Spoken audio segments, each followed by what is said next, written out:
ओम गणेश हरिओम नमो नारायण। नमस्कार प्रिय दर्शकों, मैं एस्ट्रो सूरज भरगोईची। स्वागत है आप सभी का एस्ट्रो सूरज भरगोईची ऑफिशियल पर। प्रिय दर्शकों, आज की वीडियो में हम बात करेंगे मिथुन लग्न की कुंडली के बारे में। मिथुन लग्न में शुक्र ग्रह का 12 भाव में फल।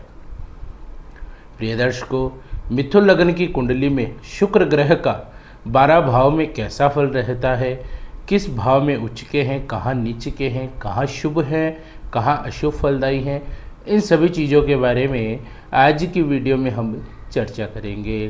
तो जिन भी दर्शकों की मिथुन लग्न की कुंडली है वह अपनी कुंडली का शुक्र का फलादेश आज की वीडियो से जान सकते हैं।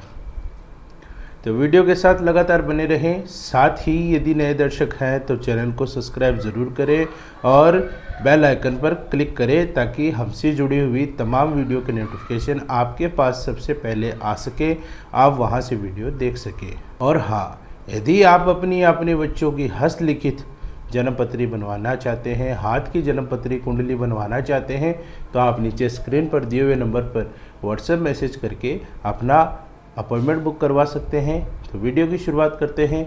ध्यान दीजिए वर्ड की तरफ। मिथुन लग्न में शुक्र ग्रह का 12 भाव में फल। प्रिय दर्शकों, जब भी शुक्र का फलादेश निकालेंगे 3 बातों का ध्यान देंगे। मिथुन लग्न में शुक्र सुत भाव, त्रिकोण भाव, पंचम भाव का स्वामी और व्यय स्थान का स्वामी होकर कुंडली का एक योग कारक ग्रह है। त्रिकोण का स्वामी है, इसलिए व्यय का स्वामी होने का उसे कोई भी दोष लागू नहीं होगा। यह योग कारक ग्रह ही रहेगा, जहां बैठेगा शुभ फल करेगा। शुक्र की केवल एक दृष्टि है, सप्तम दृष्टि, 7वीं दृष्टि, सीधा देखता है 7वीं दृष्टि से। शुक्र का विस्तार फलादेश ज्ञात करने के लिए आप शुक्र का षडबल देख सकते हैं। षड वर्ग, सप्त वर्ग, 10 वर्ग, षोडश वर्ग, D60 तक आप सारी कुंडलियां देख सकते हैं। शुक्र की डिटेल में जानकारी सारी आपको कुंडली की वहां से मिल सकती है। तो आप समझते हैं कुंडली के पटल पर। साथ ही शुक्र का जो प्रभाव है वो आपको शुक्र की दशा, शुक्र की अंतर्दशा, शुक्र की प्रत्यंतर दशा और सूक्ष्म दशा में देखने को मिलेगा।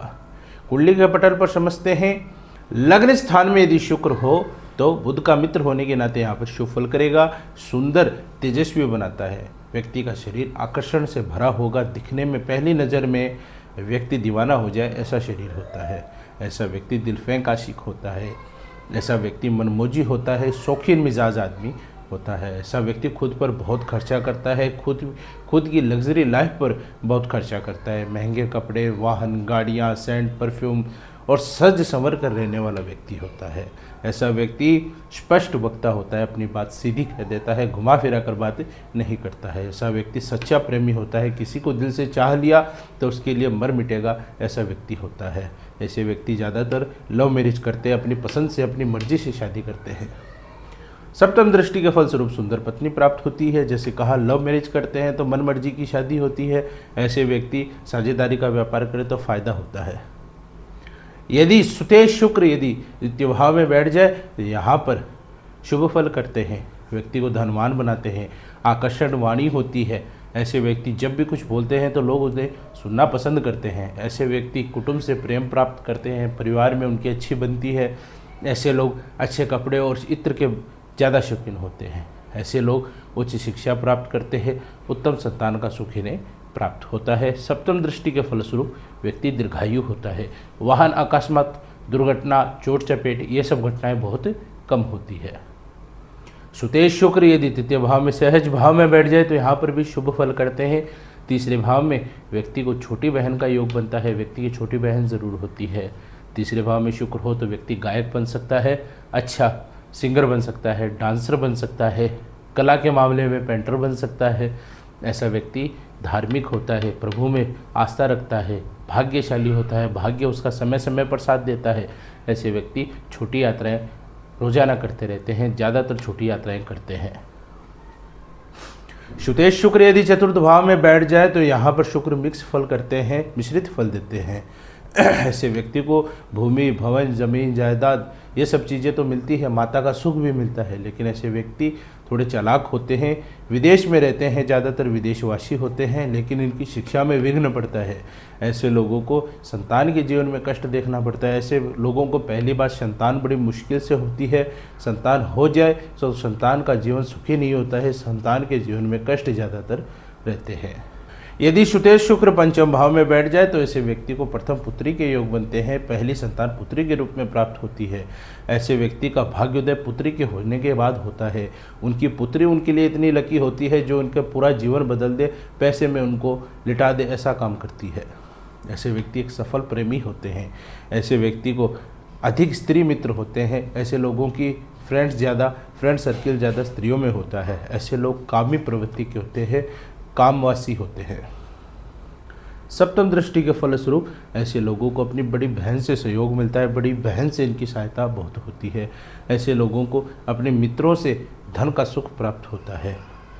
यदि सुतेश शुक्र श्रेष्ठ भाव में बैठ जाए, अशुभ फल करेंगे, शत्रु की राशि में है, शत्रु के भाव में और अशुभ भाव में होने के नाते ऐसे व्यक्ति को कोर्ट केस में फंसना पड़ेगा, पुलिस थाना मुकदमा हो सकता है। ऐसे लोग बदुआ खाने वाले बनते हैं। ऐसे लोगों को गरीबों की बदुआ लगती है।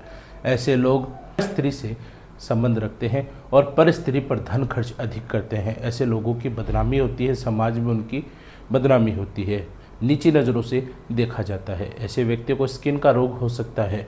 ऐसे लोगों की पत्नी से अनबन रहेगी, पत्नी से लड़ाई झगड़ा रहता है। सप्तम दृष्टि के फलस्वरूप ऐसे लोगों को कमाने के लिए घर से दूर जाना पड़ता है, विदेश जाने का काम इनका पड़ सकता है।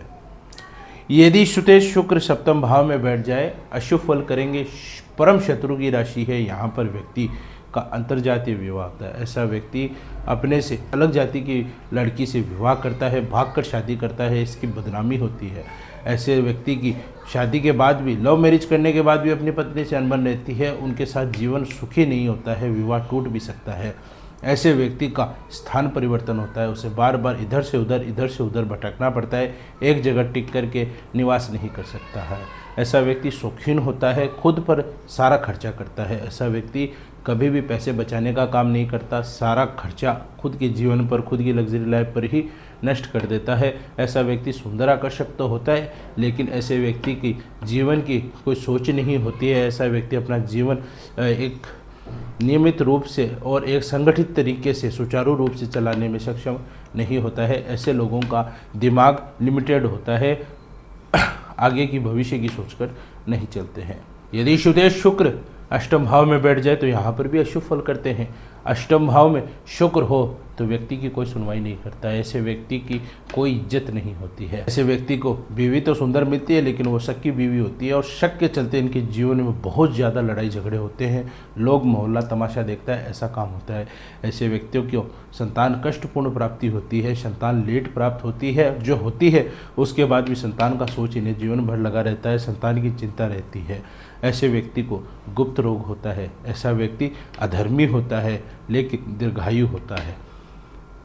सप्तम दृष्टि के फलस्वरूप ऐसे व्यक्ति के पास धन की कमी रहेगी, ऐसे व्यक्ति के पास वाणी की कमी रहेगी, वाणी अभद्र रहेगी, गाली गलौज करने वाला होगा, गलत तरीके से बात करने वाला व्यक्ति होता है। ऐसे व्यक्ति को कोई मुंह नहीं लगाता है। यदि सुतेश शुक्र पंचमाधिपति शुक्र यदि नवम भाव में बैठ जाए तो बहुत शुभ फल करते हैं। मित्र राशि शनि की मूल त्रिकोण राशि, शुक्र के मित्र की राशि, भाग्य भाव व्यक्ति को धार्मिक बनाता है, भाग्यशाली बनाता है। ऐसा व्यक्ति समाज सेवक बनता है, समाज में सेवा करने वाला, लोगों की मदद करने वाला व्यक्ति होता है।